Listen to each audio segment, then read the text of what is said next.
It's been a minute. So, I'm the type of girl who loves a good cry, and fresh off of Yolai in April, an incredible story by the way, totally recommend it, I was looking for another one. And in my search, I found Anohana, the flower we saw that day.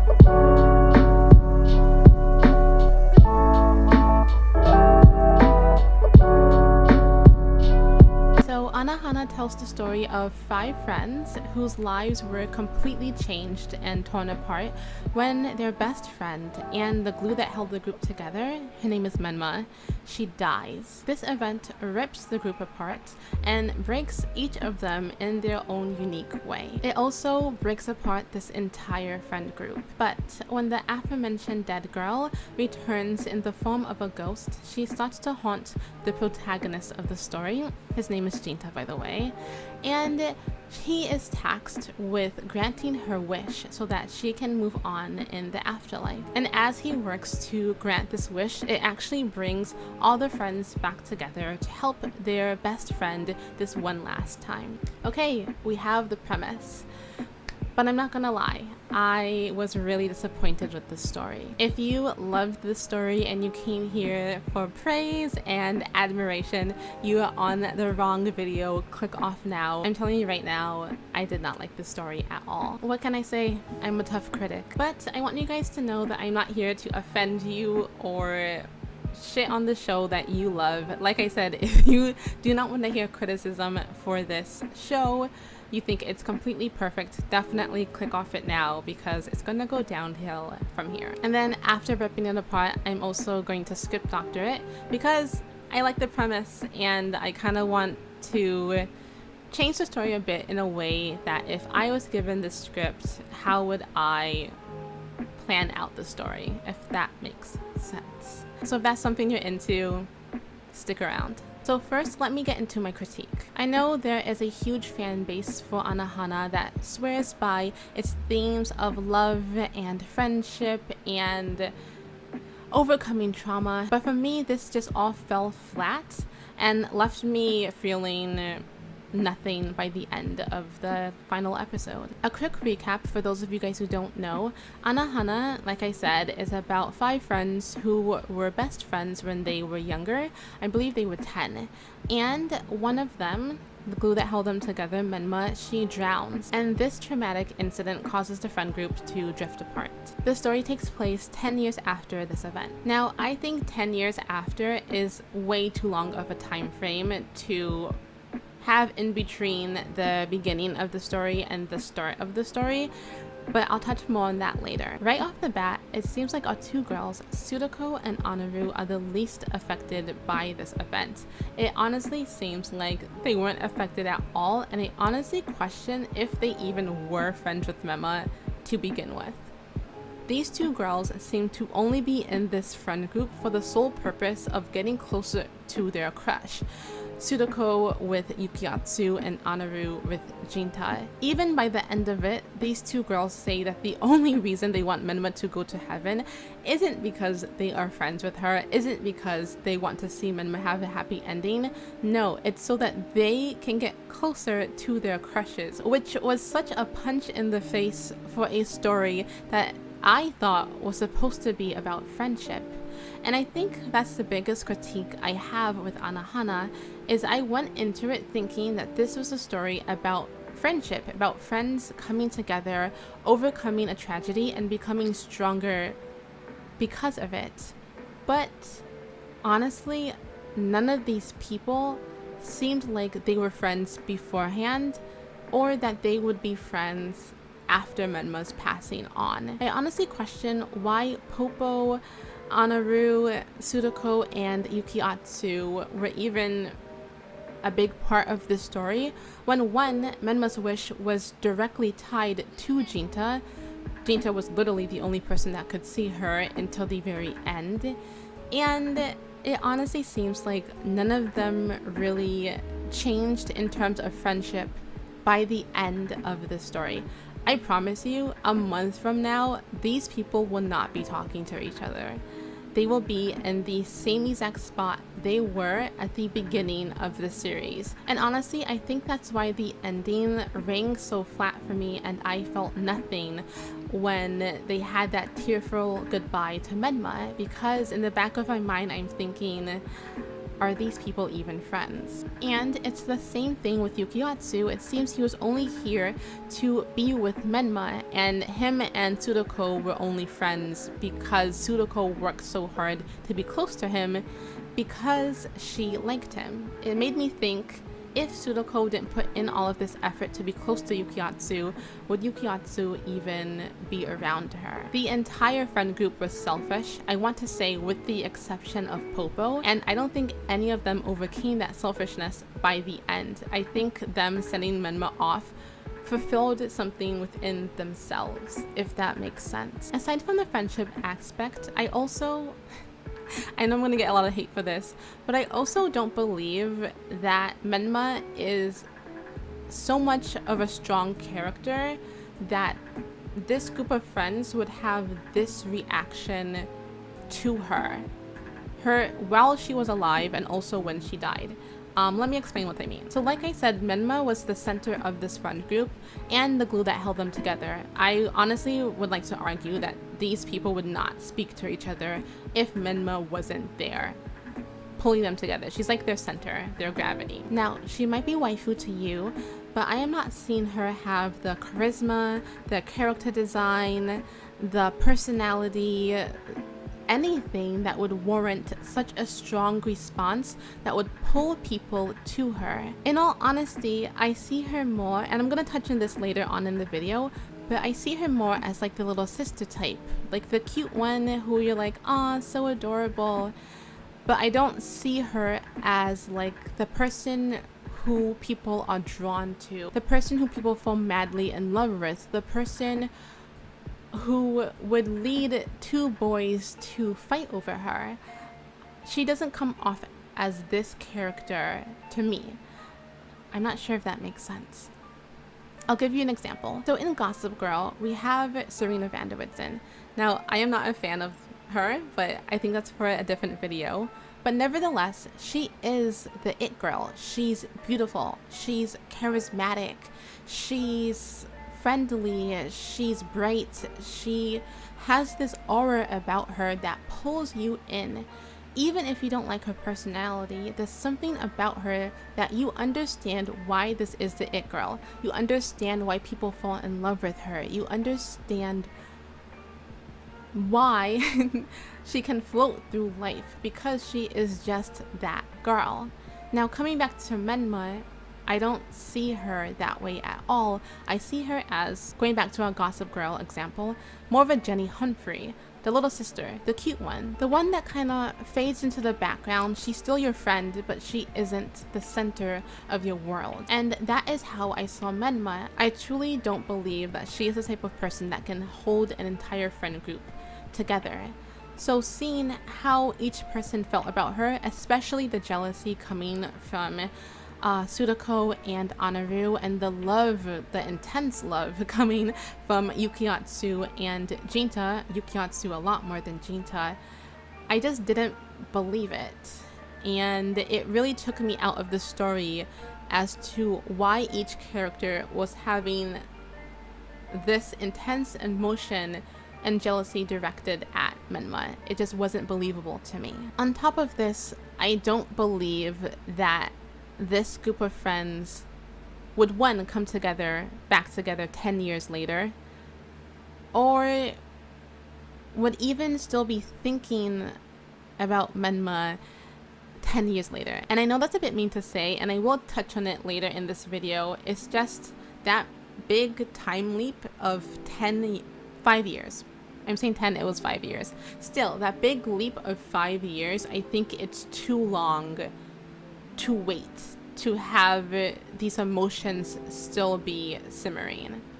But I'll touch on that later in this video. And all of this, the lack of friendship, the lack of me believing Menma as the center, the time skip, how long it was, all of this just made the story unbelievable to me. It made me feel like, why is this a story about friendship? That was a question that I kept on asking myself.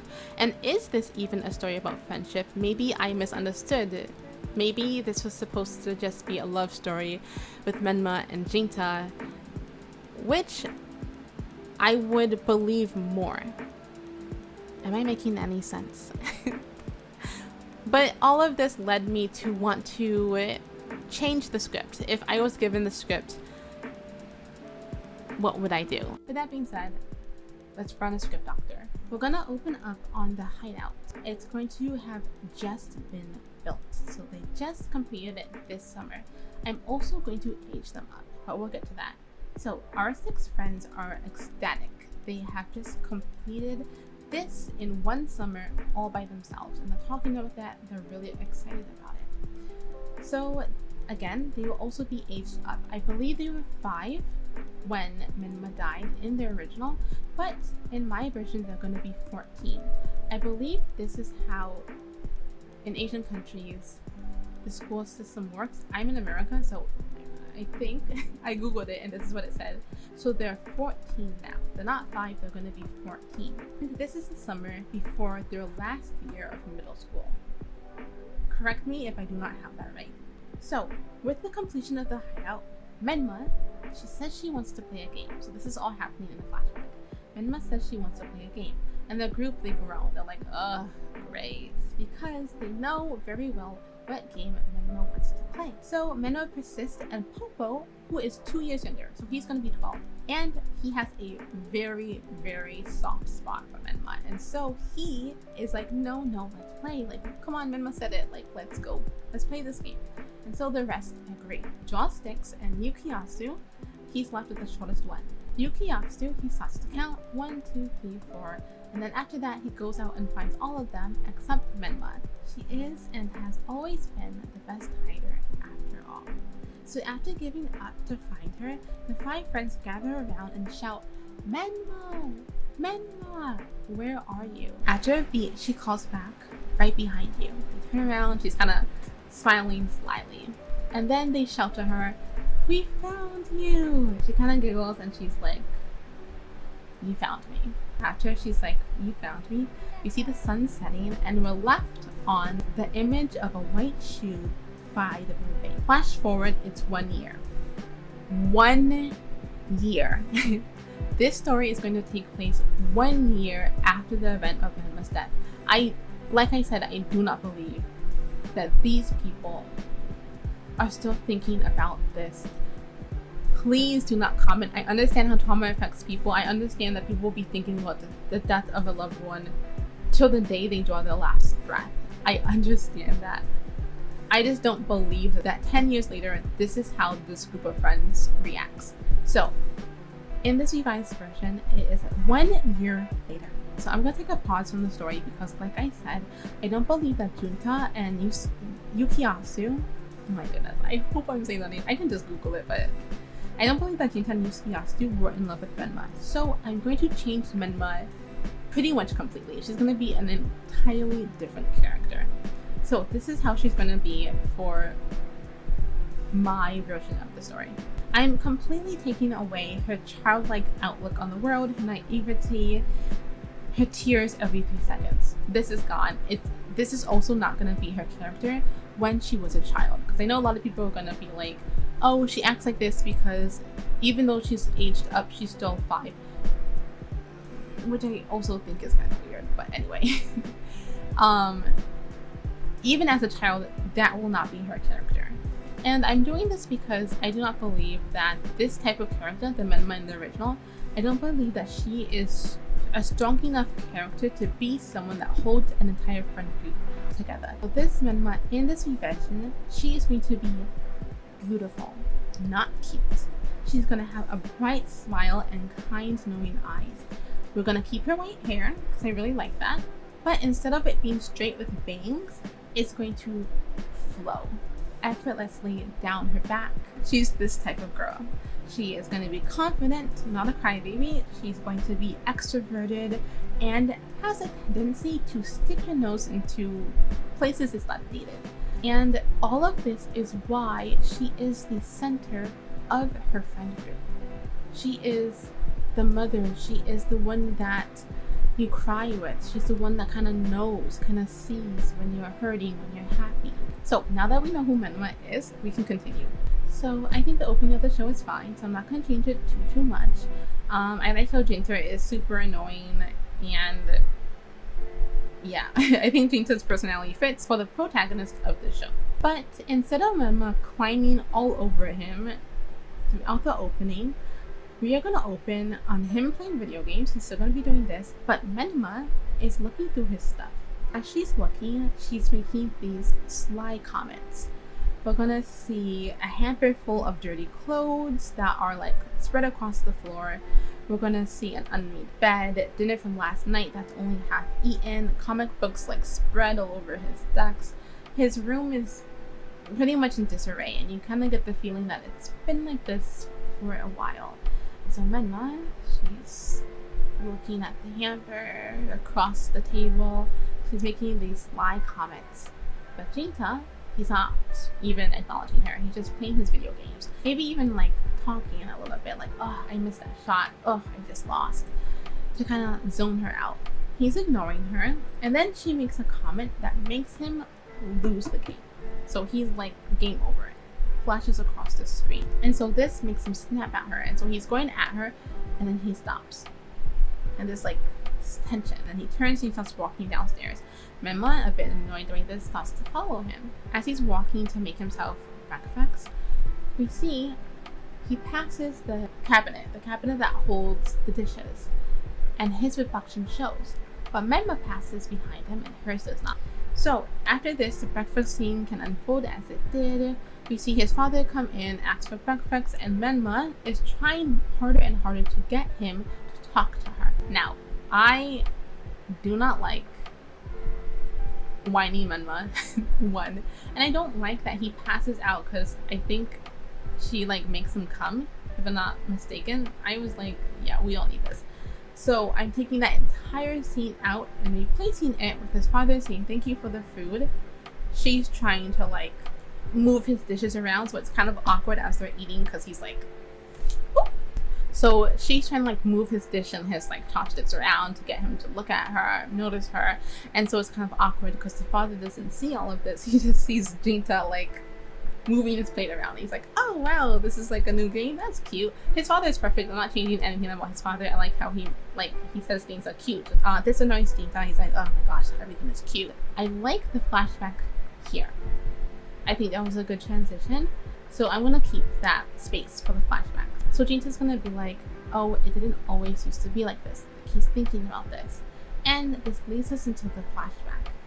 I think that there needs to be, in the original work, I think there needs to be a lot more flashbacks that tells us about who these people were before the death of Menma, so we can understand who they are now, how different it is, and how they got there.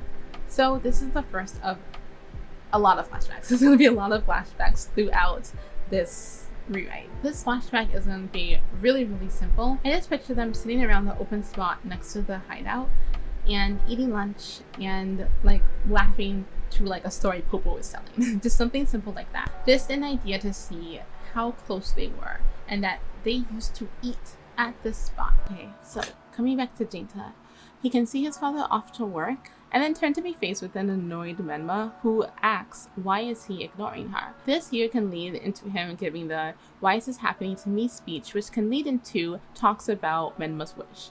She wants a wish, this is why she's back. And if he helps her, then she'll be gone. She'll pass on and he'll be free of her. And so they agree to this. So for the wish, I know that in the original work that Menma wanted to see the fireworks. It wasn't her real wish. I honestly think her real wish was really stupid. to be honest, just making Jinta cry. I think that's dumb. That is no longer going to be her wish. No offense. So we don't know what the wish is yet. She just says she has a wish and there's a condition. She wants everybody. So everybody needs to be together to fulfill this wish. Of course, Jinta is really, really nervous about this. He hasn't seen his friends in an entire year and he's been out of school and his life has kind of fallen apart. So he just doesn't want to see them. But with a push from Menma, he agrees he will gather them together so that they can talk about her wish and help her pass on. With this, we're going to hear a knock on the door, and thinking that it's his father, Jinta opens it to be faced with Azuru. I think her name is Anaru, actually. I'm so awful with names. I've been looking at the pronunciation of these names forever and I still don't have them. But this girl, this is who I'm talking about. Anaru is actually what I think her name is. Anyway, here is our introduction to her. Instead of this being the last day of summer leading into like the new school year, this is going to be the first day of school. So we are meeting Anaru as on the first day of the new school. So Anaru is here to try and convince him to come with her. So she's in the school uniform, she's like fully dressed, trying to convince him to come, like, let's go to school. Jinta is really reluctant about this, and we see like happiness coming from Menma. This is the first time seeing Anaru since coming back, and she's like bouncing off the wall. She's like, oh my gosh. So Menma can be trying to get her attention in a different way, but of course Anaru isn't going to react, and we feel again this wave of tension behind this interaction with Jinta and Anaru, or annoyance coming from Anaru, and with Jinta it's more on the side of nervousness, anxiety coming from him. With some convincing from Menma, Jinta speaks up. He's like, do you remember Menma's wish? Hearing her name, Anaru was a bit taken aback, like kind of shocked, and she's like, what are you talking about? And we can end in the same way with like a little fight, and Anaru calling Jinta pathetic for still thinking about Menma, which hurts Menma, but she's putting on a brave face. She gives Jinta like a smile. Like, okay, bad start, but we can keep going. Like, things are going to be okay. But here's a good place to talk about Anaru's look. So, same with Menma, I'm going to change her just a little bit. Her personality can stay the same. I think that fits her. But with her look, I want to change her hair. It's going to be like more loose waves. So it looks very, very similar to Menma's hair, just a lot shorter. Okay, onto Popo. We're meeting Popo next. I know we met him at the end of episode 1, but we are meeting him right after Anaru. So I really like the character of Popo. I think he's a silver lining in this show. I think his character arc and reasoning for him like quitting school and traveling makes a lot of sense. Menma's gonna remark, oh, I feel like I remember my wish if we went back to the base. So Menma just kind of wants to see the base. And so Jinta takes her there and they see like the pornographic books. They see it like spread around and they can meet in the same exact way. This time, instead of it ending, we see that Popo invites him to eat. So he's cooking him kind of like a makeshift meal. Jinta remarks on how amazing Popo's cooking is, and this is because Popo has pretty much been taking care of himself. As they're eating, Menma convinces Jinta to tell Popo, to confide in Popo, and he does. He's like, this is what's been happening to me. I'm seeing Menma. And upon hearing this, it's just like blankness, just like a wave hitting Popo. And we get a really quick flashback to that scene where we see the river and Menma's shoe. It comes back to Popo and he's like, this was dumb, I shouldn't have said it. And he's getting up to leave, but Popo's like, no, I believe you. Huh? Dude, Menma wants her wish granted so bad she's back from the grave. How cool is that? So this takes them aback, but Menma's happy. She's like, yes, I knew we could trust in Popo. 1 down, 3 more to go. Now we can have Menma and Jinta walking back home. Menma being ecstatic, trying to like kind of hype up Jinta as well. Jinta kind of coming along, still trying to be the brooding antagonist, but slowly to warming up to Menma's excitement. We can have the scene unfold where Menma trips and Jinta tries to catch her. It's a bit contrived, but I like how it leads into the introduction of Yukiatsu and, oh my gosh, I'm horrible with names. I'm gonna keep saying this. I'm really sorry about it. But yeah, I like how it leads into their introduction. So instead of Menma just walking across the fence and then her falling off that way, I just think she can be like walking backwards. And she's excited. Jinta's kind of warming up to her, and she trips, maybe on a rock or what, something, a cat runs by and trips her, whatever, she trips. And Jinta catches her, and they both end up on the floor. And in this, we can see Yukiatsu, and we see them. Upon falling on the floor, we hear from behind Yukiatsu, and he's like, Jinta, is that you? Immediately we're hit with this feeling in the pit of our stomachs where Jinta is like, please, not them. And as the audience, we're like, who are they? And as he gets up, we see Sanaru hand him his glasses, which she picked up, and she's like, wow, it's been a long time. And the scene can kind of progress in how Jinta remarks, if any things have gone differently, he would have been wearing this uniform. He would have been going to this school, alluding to like how smart he was, how he used to be this leader. Like his life truly did fall apart when Menma left. So yes, the conversation can kind of continue to flow, and then we can kind of see Menma in the back. She's like, holy crap, they're so cool, which kind of like gives a ping of annoyance to Jinta. But she's like, wow, like they really grew into their own. And she's like, ask them, come on. It went so good with Popo, ask them. Jinta can be like, shut up. And they're like, what? We're not talking. It's like, no, not you, Men. And he almost says Menwa. And this makes Sanaru uncomfortable, and it makes Yukiatsu kind of perk up. Like, were you just going to say Menma? And then once again, we have the kind of same scene. It's lame that you're still thinking about her. It's been a year. You've been like a hideout for a year. Like, move on. And this causes Jinta to just interrupt. He's like, shut up. You don't know what you're talking about. Stomps off. Menma, conflicted. Oh my gosh. Runs after him. And I think it's good to end with Sanaru and how she's like, you're kind of a hypocrite. Like, I know you and I know what you've been doing, so I don't know why you're giving him this energy. And he's like, let's go home. So that scene ends, and now we have officially been introduced to our main cast, Menma, Jinta, and our three friends. So now we are coming to our close of the first episode, and here we can see Jinta rushing home, tears streaming down his face. Once he gets home, he runs in and slams the door. His father is completely confused, trying to like get him to talk, like what's happening, but he slams his door, the daughter's room, into his father's face, breaks down in tears. So Jinta is in his room, and he is just inconsolable. He is breaking down in tears, and he starts, Menma is there. So Menma is there with him as well, and he starts attacking her, like, why did you have to come back? Why are you doing this to me? I was fine on my own. We were all fine. Like just Menma this, Menma that, like attacking her. All his anger is now at her. And we see his father on the outside of the door listening into this, and you can kind of see he's like, how do I help my son? And he reaches for the doorknob, and he's just like, just pulls away. And he's just like, he just needs this time alone, just pulls away. And so back inside the room, we see Jinta just in tears and Menma in front of him.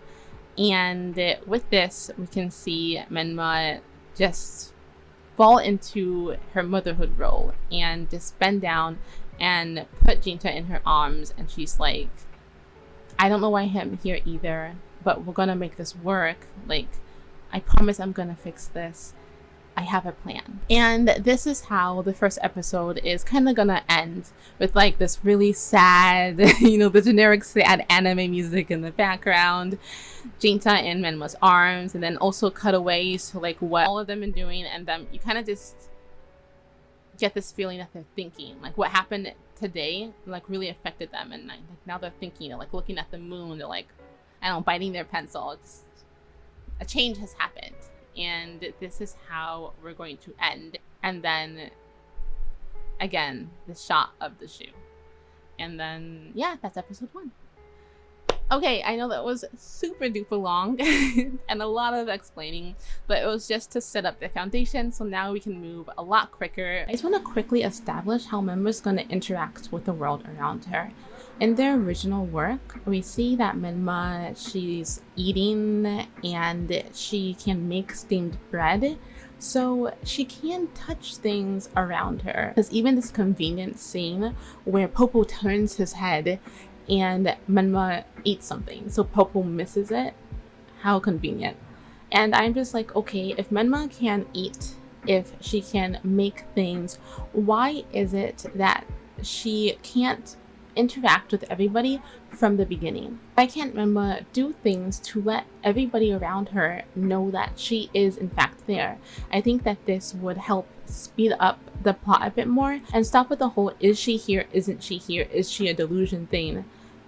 If Menma just interacted with something around them sooner. So here it's going to be established that Menma cannot touch anything. Absolutely nothing. She cannot eat, she cannot drink, she cannot make steamed bread, she can touch nothing. She has tried and failed several times to interact with the world around her, and to no avail. Now that we have that out of the way, let's have a flashback here that establishes Popo's relationship to the group. So like I said, Popo is 2 years younger than the group, and we can see here that he's been trying and failing pretty much his whole life to find friends.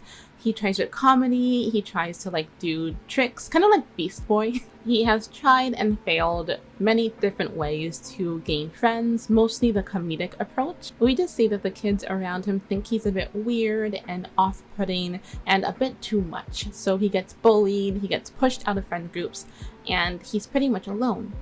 But this is where Menma steps in. And in an incident where he is being bullied by a group of kids, Menma steps in and tells him to stop. And she's actually the reason why he is a part of this friend group, period. So she stands up for him, she thinks he's funny, she thinks he's like a cute little brother, and she introduces him to the rest of the group. And since Menma likes him, the rest of the group like him, and they appreciate his comedic relief. And ever since then, he's just been with these people, he's just been a part of this group. And he finds comfort because they don't go to the same school.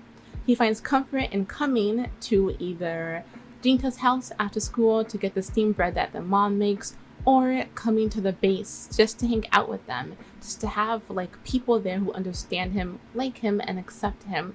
So he has found a lot of solace and a lot of comfort in being in the base, in being with the Super Peace Busters. And so it makes sense that he would use the base as his home when he is in town, because this is where he felt the most accepted, the most loved, and where his friends were. This was always home to him, and so now when he's in town, it is his home. So after this flashback, we come back to present day, and we see Jinta and Menma, who Jinta can only see still, sitting across from Popo. And Jinta is explaining to Popo Menma's plan, that she wants to gather everyone together to grant this wish. Popo, still being amazed that Menma is back and fully believing Jinta, he starts looking around, and we can have this montage of Popo being like, is Menma here, is Menma there? But of course he can't see her and she can't interact with him, so he settles down and he's like, okay, let's plan it out. How are we gonna get everyone together? So Jinta, hesitant, he explains that Menma wants everyone to gather together for a barbecue like they used to do before she died. And there, Jinta can explain that Menma is back and she has a wish that she wants to be granted. Popo loves this idea, he's ecstatic. Jinta doesn't think this is going to work, doesn't really want to do this, but he's happy to see the excitement coming from he's happy to see the excitement coming from Popo, and it kind of just reminds him of what life used to be before Menma left. Popo says that he will gather all of the food, everything together. He doesn't have to worry about that. Jinta just needs to gather everyone together. So that's his job, to let everybody know that tomorrow night they're going to be meeting here for the barbecue. And Popo's like, you can do this. Jinta, again, is hesitant, but Popo is like, if anyone can do this, it's you. You were the leader after all. And Jinta agrees to do this. So Anaru is first up, And so Menma and Jinta are scoping out her place of work, and Menma remarks that she's surprised that Anaru is still into this type of stuff, still into like the games and like the manga and all that lifestyle, which causes Jinta to defend this lifestyle, which makes Menma kind of like smile like, guess not much has changed. So inside the store, Jinta will be looking for a game, and he's kind of like avoiding Anaru, kind of like, ugh, I need to talk to her, but I don't want to. And Anaru is like, what are you doing here? Kind of like sneaks up on him, causes him to jump, but then he composes himself and he's like, oh, I need this game. And he like blurts out the game that he's looking for in the original work. Anaru's a bit taken aback. She's like, really? That game? But she helps him find it, and as he's paying for it, we can have the same scene unfold where they're both holding the bag. But this time it's going to be Jinta who doesn't let go. So he's like this little tension that's happening. So they're both holding onto the bag, and Anaru starts to blush. She's like, is this a moment we're having? But Jinta, he says, do you ever think about Menma? And this causes Anaru to flinch. She drops the bag and she's like, why are you bringing this up all of a sudden? Jinta quickly blurts out that him and Popo are having a barbecue tomorrow. They want to get everyone together, but that's all he says. Anaru, she's like, don't you think I have better things to do? What, you don't think I have plans? But she says she might stop by. She then tells him to move on because he's holding up the line, and Jinta proceeds to leave. Menma sees this as a win, knowing Anaru a bit too well that she's going to come, but Jinta doesn't see it this way. Later that night after closing, Yuki Atsu is there and he's waiting for Anaru, which surprises her. She's like, what do you want? And he says, I'm here to see you. He says he saw Jinta here earlier and asks Anaru if he's been acting strangely. Anaru thinks that he's up to something, saying that he always has this smile on his face when he's scheming, when he's like planning something, when he's up to no good, and also when he's hiding something. Here it leads into a flashback to establish the relationship between Yuki Atsu and Anaru, that they were always together, scheming, pulling pranks, laughing, arguing. They were always like a dynamic duo. And if you look closely in the back, you can see Sanaru, and she's like shyly hiding, watching them. Anaru can say that this is his fault. Ever since he and Tsuroko got into that fancy school, they completely ditched everyone and act like they're better than everybody. Ignoring this and cutting to the chase, Yuki Atsu asks if Jinta has been asking about Menma. This annoys Anaru, and she's like, you go ask him yourself. After some awkward silence, Anaru breaks and she's like, he wants to gather everyone tomorrow night for a barbecue, kind of like they used to do before everything happened. This completely annoys Yuki Atsu, and he remarks that Jinta is not their leader, but before exiting the train, he says that he'll go if she goes. Now alone, Anaru, she thinks, why is Menma coming up now? That she was finally starting to move on. She was finally starting to forget and get on with her life. Here we can have a flashback of Menma's death and the scene where Anaru, she asks if Jinta likes him. We come back to Anaru present day, and she hides her hands in her face, thinking that this is all her fault. Okay, so it's the next day, and Anaru shows up at Jinta's door. And she's like, you know what? I will come to the barbecue if you come with me to school today. So Menma, she's really excited about this, but Jinta, as always, is reluctant. He doesn't want to do it, but with some encouragement from Menma, Jinta finally agrees to come in exchange for Anaru coming to the barbecue. So as Jinta is getting dressed to leave, he's nervous and he expresses his reluctance and his fear to leave Menma alone at home. This is going to be the first time that she's going to be alone. But Menma reassures him that she's going to be okay, and she actually has someplace she wants to go while he's away. So he gets so dressed up in his school uniform. Menma's like really happy to see this, and off goes Jinta and Anaru. As Jinta is away, we can have the storyline with Menma going to see her family and what they're up to and see how sad they are. I'm not going to touch on her family storyline in this video. I feel that it would be too long, and this video is already really, really long. But we can have it play out the same way. It's just going to change slightly in the end, and I'll get to that once I get to that. Pretty much her family storyline can stay exactly the same. Okay, so at school, in the original work, we see that No one really notices that Jinta is there. No one really cares, and this upsets him. And like, of course, the whole thing with Anaru happened with her being caught at like the Love Hotel, but that's not what's gonna happen here. So once he comes to school, people know who he is. People automatically know that this is the boy of the dead girl. Because Menma's death, one, it happened a year ago in this timeline, and Menma, like I said, she's like a Serena Vanderizon. She's someone that people notice. So it was a big story that she died. And so now that he's back in school, Jinta, people are whispering about him. People know exactly who she is. And throughout class, he hears these whispers of people being like, that's him. That's the dead girl's friend. They're like, wow, I thought he moved away. Wait a minute, are you sure that's him? Like, yeah, he became a shut-in. And we see how slowly this is getting to Jinta. And he starts having like really bad anxiety, and it's building up until he has this complete breakdown. And this is where he stands up. It's going to be him confronting the class that they do know who he is, and they are speaking negatively, or just speaking in general, about Menma and calling her the dead girl. We can also cut to Anaru and see her reaction to this, and he's about to leave. He's about to like rush out of the class, but before he does, he turns to Anaru and he's like, I should have never even come here.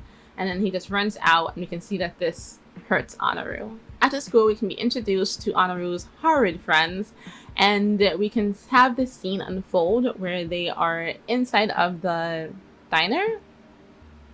I think it's a diner. So her two friends are like, wow, Jinta's really weird. That's what you get when you become a shut-in. And they're like, wow, Anaru, I can't believe that you were walking to class with him. And Anaru's like, oh, my mom made me. So I didn't want to do it. My mom forced me to bring him to school, kind of like defending herself so she can distance herself from that embarrassing breakdown that happened earlier in the day. So her horrid friends start planning their weekend, and we see that Sudoko, who's been sitting... Sudoko. Is this her name?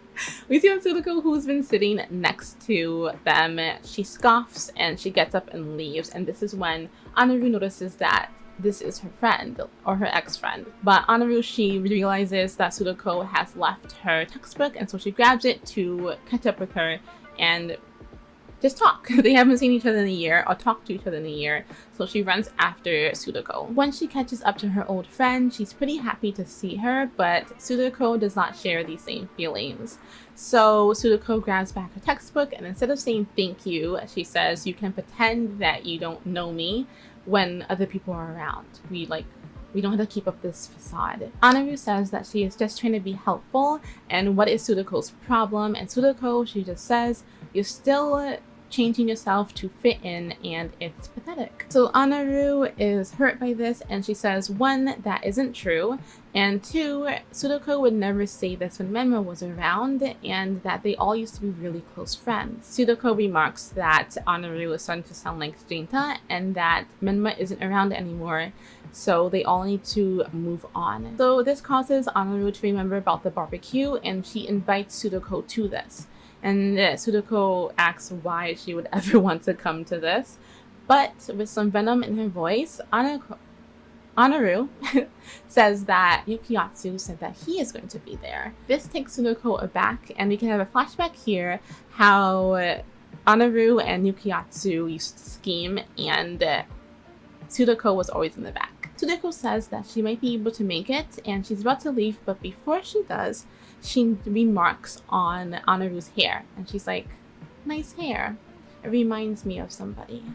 And with that, she turns around, and from this point on, we will only see Anaru with pigtails. So it's the next day, and Jinta has decided that he is not going to be going back to school anymore, and is grateful that his dad and Menma aren't making a big deal out of this. So he walks down to the kitchen to see Menma really concentrating on something. He startles her, and he asks her what she's doing, and she says she's trying to make something for everybody for the barbecue, because she wants to, contribute somehow, but of course she can't touch anything, so it's all in vain. So asking what she's trying to make, Menma says she wants to make them steamed bread like Jinta's mom used to make them after school, And Jinta remembers how his mom used to make them the steamed bread ever since they were little till the time she died. And it was like a nice tradition that the friends shared after school or like after coming home from being in the base. In this rewrite, Jinta's mom isn't going to die after Menma, but she's going to die before Menma. And so she's not as big of a deal. I hope that's not mean to say, but she's not as big of a deal to the story as she is in the original work. And that's because I don't like how Menma's wish tied so closely to Jinta. I want Menma's wish to be for the friend group and not just specifically for Jinta. So anyway, Jinta smiles at this with the memory, and so he's like, okay, I'm gonna help you. And he starts to try and make it with Menma cheering him on. Of course, Jinta is a hard cook, and the steamed bread is either burnt or it doesn't rise or it's just a mess, unedible, and it's taken a really long time to make this. They started early in the day, and now it's midday, getting closer and closer to the time where they need to go to the barbecue and meet everybody. And Jinta's dad has come home from work, and he sees he sees Jinta trying to make the steamed bread, and it warms his heart. So Jinta's dad decides to help him. Jinta's dad says that it's cute that he's trying out his mom's old recipe and he's going to help him. And he's also happy to hear that he's meeting his old friends for a barbecue. Here we can also have a heart-to-heart with Jinta and his dad, and just reminiscing on the times when his mom was still alive, so that we can have this really nice heartful moment just with Jinta and his dad and learn a bit more backstory on mom and their relationship and just this family unit before and after Jinta's mom died.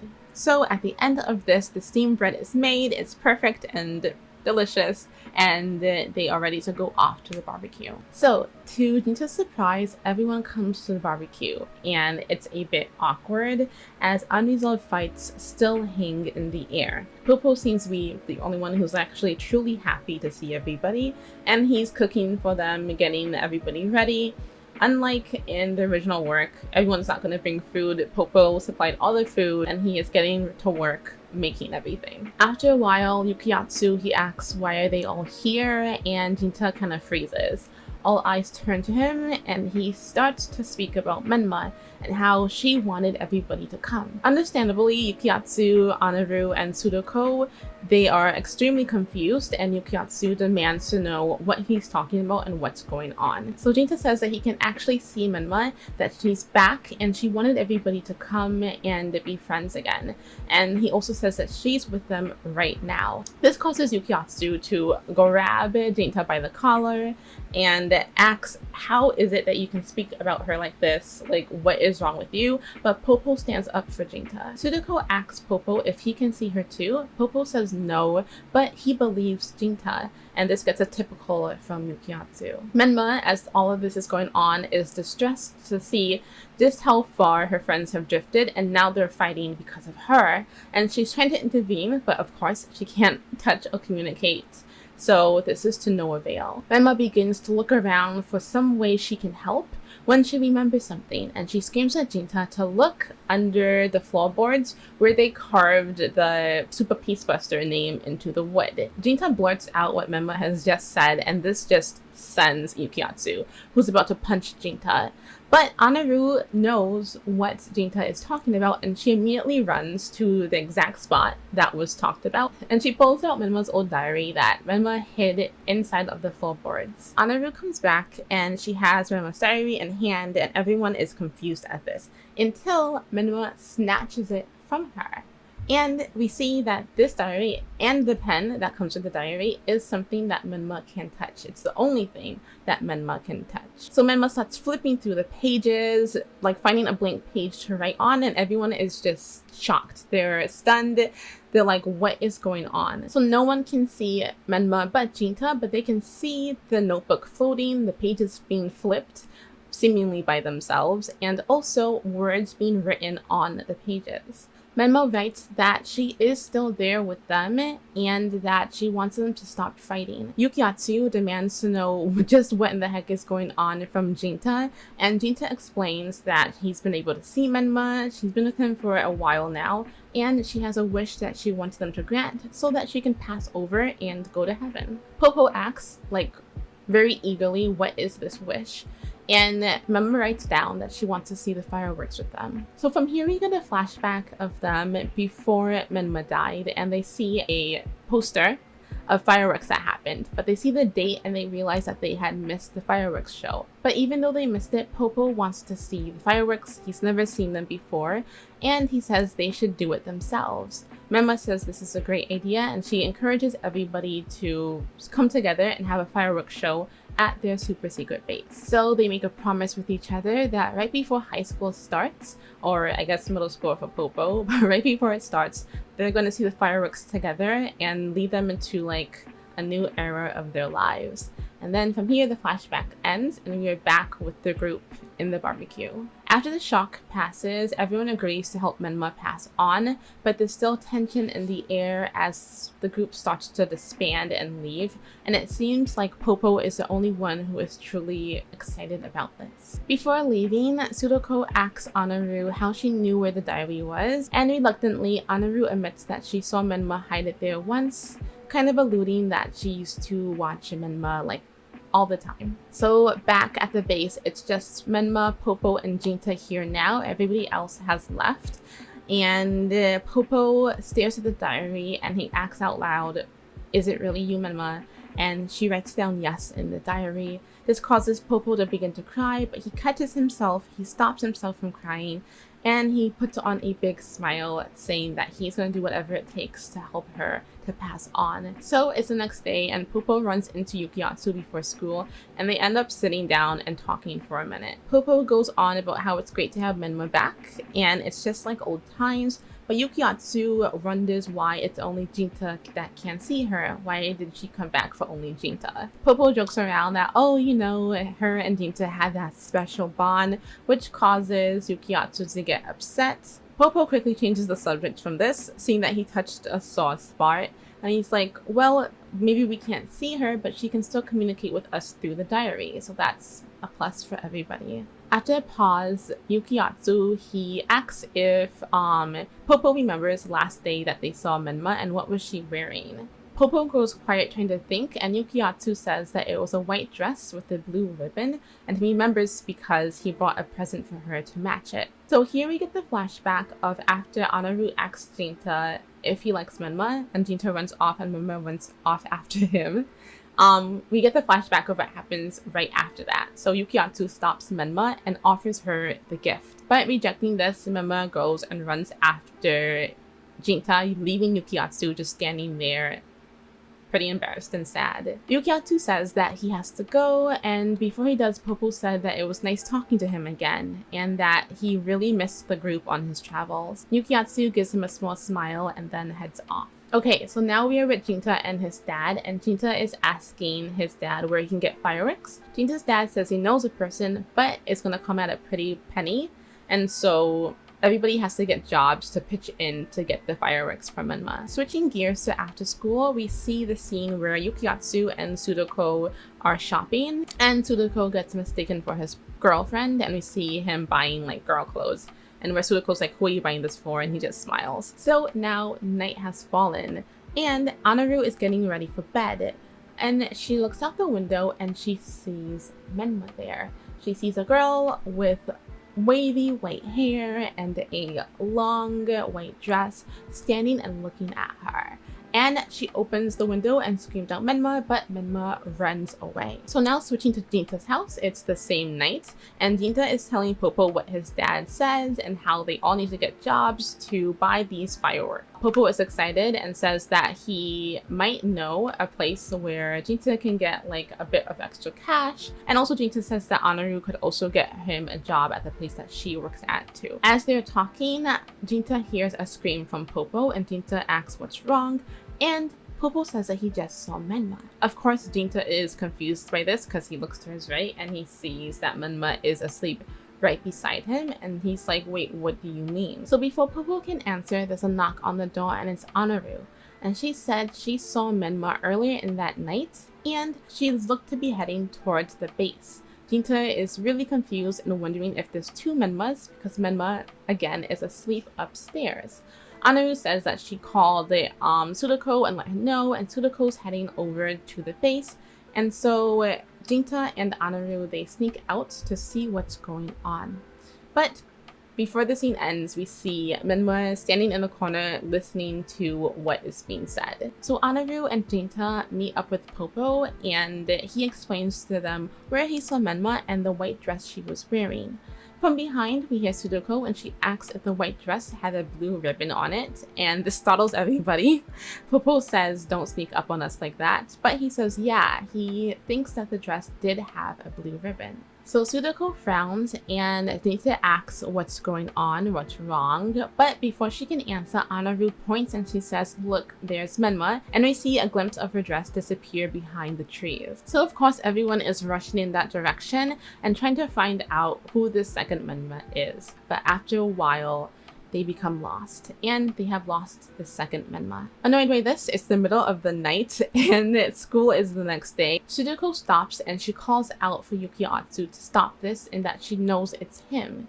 Everyone is confused and shocked, and we flash over to Yukiatsu, who is in fact dressed like Menma, and he's shocked as well, a bit embarrassed, but continues to run nevertheless. So since he's flustered, he trips over something, falls down, and lets out a scream. The group hears this and starts running in that direction. So Yukiatsu is able to fall down in the same spot that Menma did when she died, but a hand reaches out and grabs his and pulls him back. Yukiatsu is shocked because the hand that grabbed him is Menma's. And although he can't see Menma completely, to him, she looks a bit faded. Despite this, it is still the real Menma, and she has just saved his life. So Yukiatsu is understandably shocked, and he asks Menma, is that really you? And Menma smiles and she goes, I like your dress. Yukiatsu collapses in tears, and he can't believe it's her, and he says that he's so sorry because if he hadn't stopped her that day to give her the gift, she would have been able to catch up to Jinta and wouldn't have fallen down that day. Menma is caught off guard by this and begins to cry, and she looks at him softly and she says, you idiot, none of this was your fault. Yukiatsu takes this time to confess his love to Menma, and Menma smiles and says that she loves him too, just not in that way. But she still pulls him into a hug. So before the others come, Menma, she says that she's sorry that he's going through this before she disappears from Yukiatsu's sight. So now only Jinta can see her once again. Once the others finally catch up, they see that Yukiatsu is in this dress and this wig, and he's just on the ground sobbing and in tears. And they don't really know what to do. So Yukiatsu is there, but Menma is not.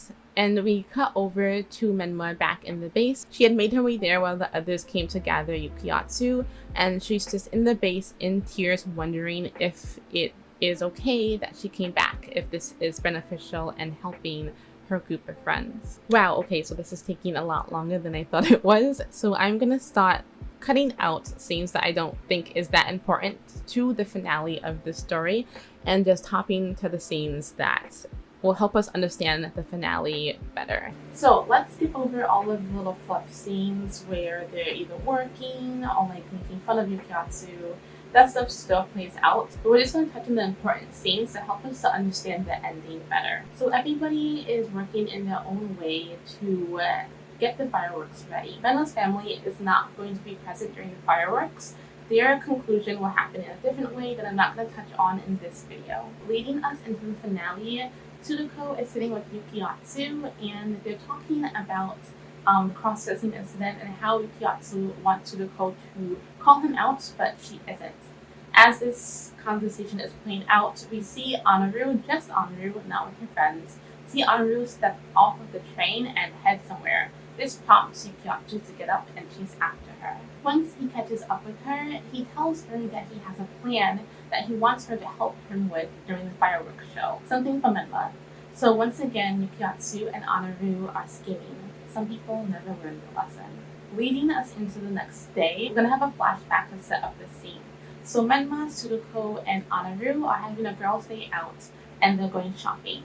Menma is finally happy to have a time with the girls away from the boys, and her and Anaru are joking around, teasing about the boys and their individual personality. Trailing behind, Sudoku stops, and she looks up to admire a poster of two idols who have this nice wavy hair that looks similar to Menma and Anaru. Here she touches her own hair, and Menma stops, realizing that Sudoku has stopped, and asks her what's going on.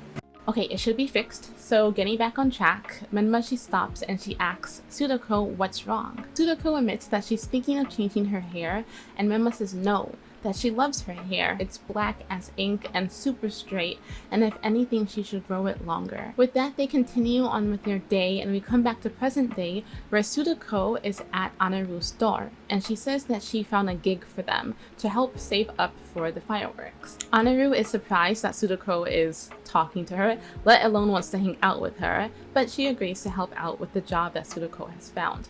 But she quickly regrets it when she realizes that they are a part of a maid cafe and they are supposed to be driving in business for this cafe. They finish their job, and Anaru says that this really isn't the job that she expected Sudoku to have, but Sudoku says that the job pays well and it's for Menma after all. Anaru smiles at this, and it gets a bit awkward, especially when Sudoku says that she changed her hair once again. This leads Anaru to admit that she is a follower and that she has always been a follower, but this is something that she wants to change about herself. And with this, she was happy that Sudoku called her out on it. Sudoku says that she didn't do it to make Anaru feel better about herself. This sends Anaru, and she asks what Sudoku's problem is with her and reminds her that they used to be friends. There's tension in the air as Anaru asks if it's only because of Menma that they were friends. Sudoku says that this has nothing to do with Menma, and then blurts out why can't Anaru leave Yukiatsu alone. Anaru is rightfully confused about this, and this leads Sudoku to admit her jealousy not from Menma but for Anaru and her relationship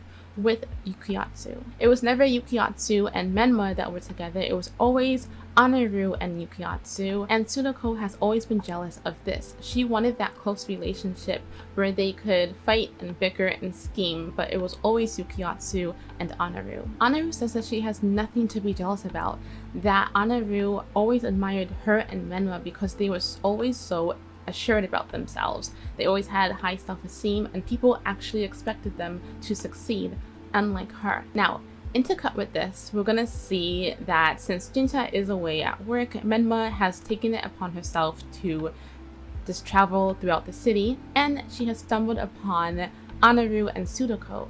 So as the fight is heating up, we hear off screen a voice that says, "I had no idea you felt like this." Turning, Anaru and Sudoku, they see Menma, and she is in the exact same appearance that she was with Yukiatsu. So they can't see her clear as day. She's like see-through and a bit faded, but they do know that this is Menma. Anaru and Sudoku are shocked, and Anaru asks if it really is her. Sudoku says she can't believe it, that they can see Menma, that she actually is a ghost. So now all three girls are in tears, and Menma says she's sorry for making them feel like this, that she felt that she could be her true self because she was around them, that she gained something individually from both of them, and they have nothing to be jealous about. All three girls hug in a tearful display of emotion, getting all of this off of their chest, and finally being able to be in a place where they can rebuild their friendship. Well, Anaru and Sudoku at least. But also getting closure from Menma. Menma can no longer be seen by Anaru and Sudoku, but the next we see is Anaru and Sudoku leaving a salon, and they have switched hairstyles. Anaru now has her hair straight, and Sudoku now has her hair in waves. The two girls laugh about how silly they look, but their hairstyles stay like this until the finale of the show. Okay, so now everybody has met Menma in one way or another, except Popo. So now we can lead into our finale. All the planning for the fireworks are ready to go, and the friends are getting ready for this final send-off. Their plan is to wake up before sunrise to launch the fireworks and send Menma off to heaven with the rising of the sun, kind of like a... So everyone's at their hideout and Menma is writing in her notebook to communicate with Popo, something lighthearted and fun. Everyone seems to be in good spirits, but once again, only Jinta can see Menma. It's revealed that everybody has had a small encounter with Menma, seeing her either in her full glory or faded a little bit, and they wonder why now only Jinta can see her as she's about to be sent off. Menma doesn't know why, but we can see some jealousy steaming from Yukiatsu and also from Popo, who is really hurt that he's the only one who never got to see Menma or speak to her without the notebook. With some desperation in his voice, Popo asks Menma to please show herself to him just once before she goes, but Menma has no control over this. Yukiatsu chimes in and says it's pretty convenient and nice that Jinta is the only one that can see Menma as she's about to be sent off. Yukiatsu says that Jinta is taking this for granted, and Jinta asks what is that supposed to mean. This leads Yukiatsu to confess that despite everything, he still loves Menma, even though she doesn't love him back, which hurts Tsuruko. Yukiatsu says that it kills him that Menma loves Jinta, even though Jinta can't even come to terms with his feeling. Back then, before Menma died, and even now when Menma is again right in front of him. Hurt by this, Tsuruko calls Yukiatsu pathetic for bringing this up now, which causes Anaru to call her out that she can't even confess her own feelings. This leads to another fight where Tsuruko finally confesses her feelings for Yukiatsu, who is shocked by this, as he was so blinded by Menma that he didn't realize that Tsuruko had feelings for him. Another fight is breaking out among the friends, and Jinta tells them to stop for Menma's sake. But this causes Yukiatsu to say, once again, how can you bring up Menma when you can't even confess your feelings for her? Jinta says that this isn't true, and Yukiatsu says to prove it, and he looks to Anaru. Can I ask you something? Stop it! I want to know if you like Menma. What are you doing? Answer the question. Menma's right here, isn't she? This takes us to the flashback of the full night where Menma died. So they're playing together outside of the base when it starts to rain. This causes everybody to come inside to find shelter in the base. Here we see that Yukiatsu looks at Anaru, and Anaru asks the same question if Jinta likes Menma. Jinta, he bursts out, like how could he like her, but embarrassed by this, he runs away. Menma follows after Jinta, which causes Yukiatsu to follow after her, and we see that Tsuruko is hurt by this. Yukiatsu catches up to Menma and confesses his feelings for Menma, saying that she doesn't have to follow after Jinta, but Menma rejects him and continues to follow after Jinta.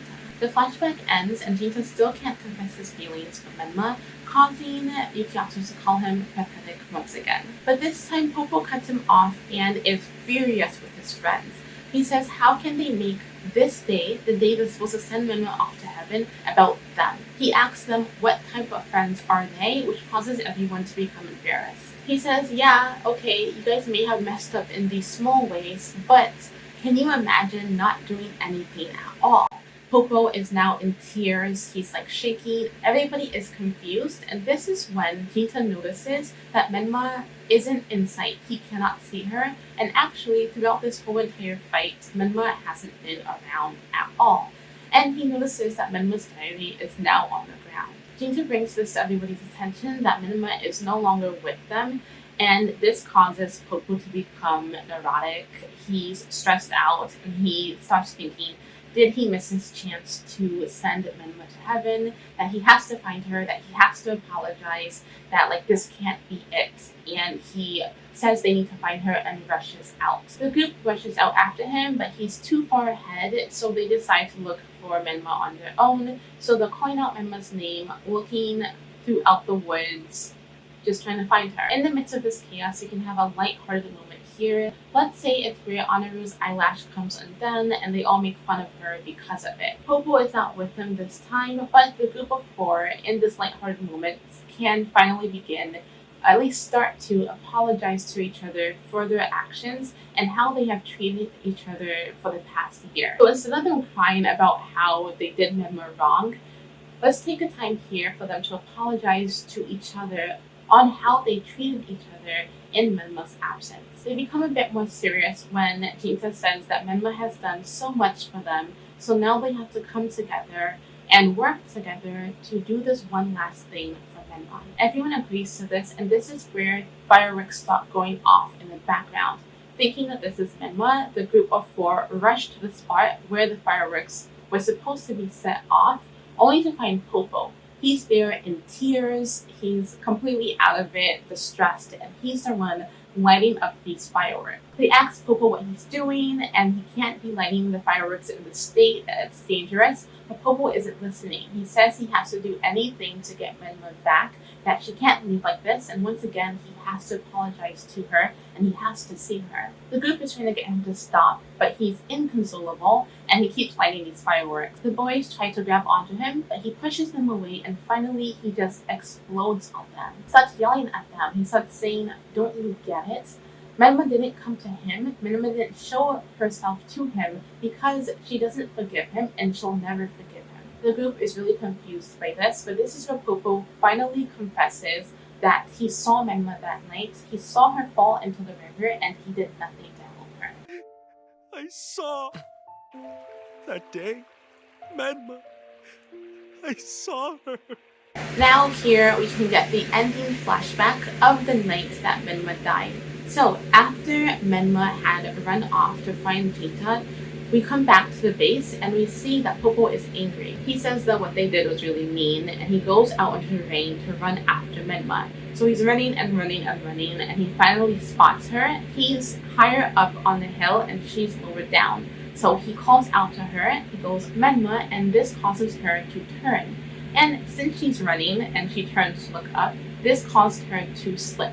And she tumbles down the hill and hits the river hard. Popo is frozen by what he just witnessed, and after the initial shock, he starts running back to the base to get help. But everybody has already left, so it's just him. Instead of going back to the river, he hides in the corner and begins to cry silently. Coming back to present day, Popo is on the ground in tears. The group is in tears by what they just heard. They're shocked, and Popo keeps repeating that it's all his fault that Menma is dead. But then, right on cue, we hear Menma's voice. And she says that this is not Popo's fault. So Menma has reappeared, and she is kneeling in front of Popo, and everybody can see her, so she is perfectly visible to their entire group. Menma pulls Popo into a hug, and she says that none of this was his fault. This was none of their fault. It was just an accident. She says that she has nothing to forgive Popo for.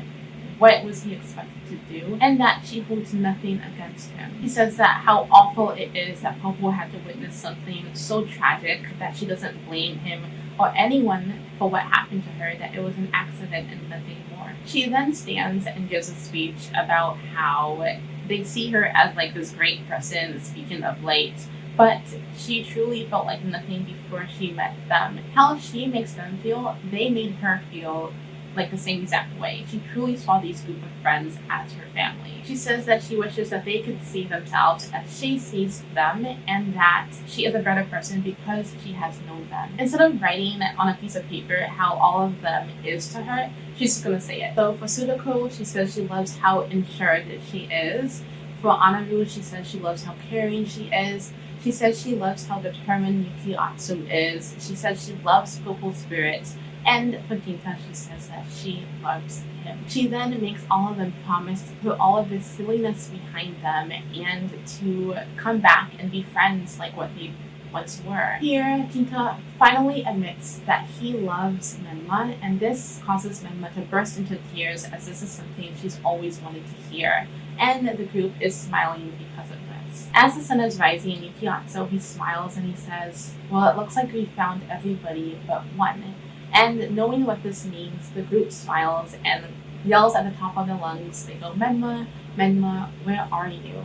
And Menma smiles at this. She touches her heart and she goes, "I'm right here." This is where Menma finally fades away for everybody, and they are left with this last tearful memory as the sun finally rises.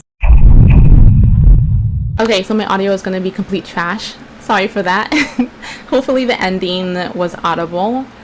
But to end off this story, we're gonna have an epilogue. Jinta is voicing over the events that happened after Minma's spirit passed on. We see all 5 friends go through high school and graduation. We see that Jinta went back to school, Popo went back to school. We see Tsuruko and Yukiatsu starting to date. We see Anaru finally tell off her horrid friends. Shut up!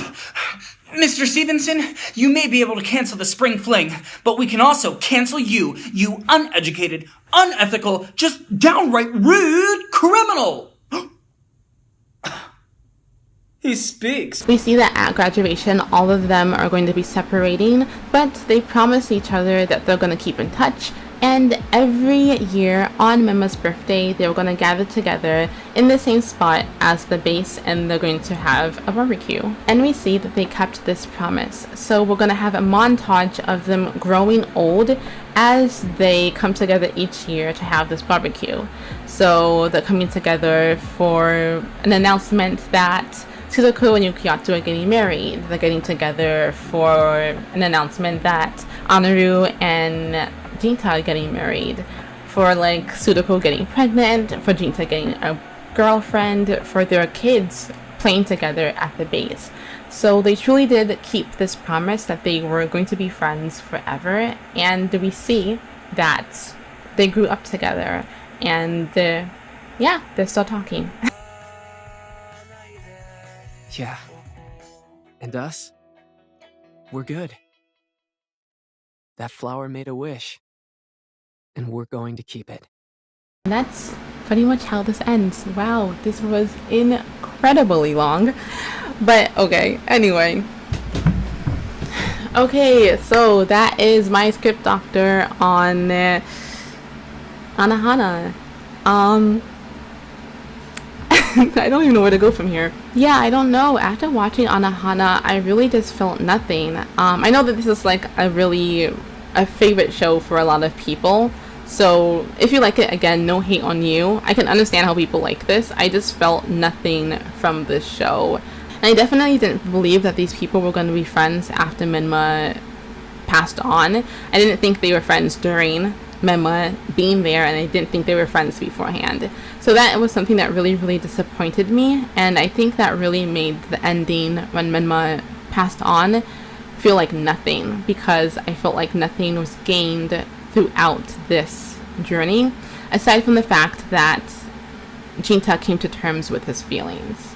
I guess you can argue that everyone kind of came to terms with their feelings, but in the end, I think they're in the exact same spot friendship-wise than when they were in the beginning, if that makes sense. And I just wanted to pivot the story to focus more on their friendship.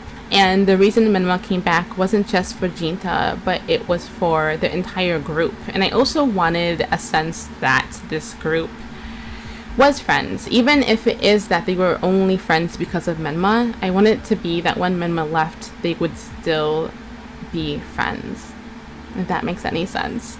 Yeah, I guess that's why I did this. Did you guys like it? I hope you guys liked it. I don't know. I think that's the end. So yeah, let me know in the comments if you guys liked this alternative version, if you guys hated it, if you guys thought the original was perfect and needed nothing else, if you thought that this video was way too long. I'm starting to see a pattern with how long my videos are. But yeah, I just love storytelling, and I have a lot to say about it. And yeah, I think that's the end of this video.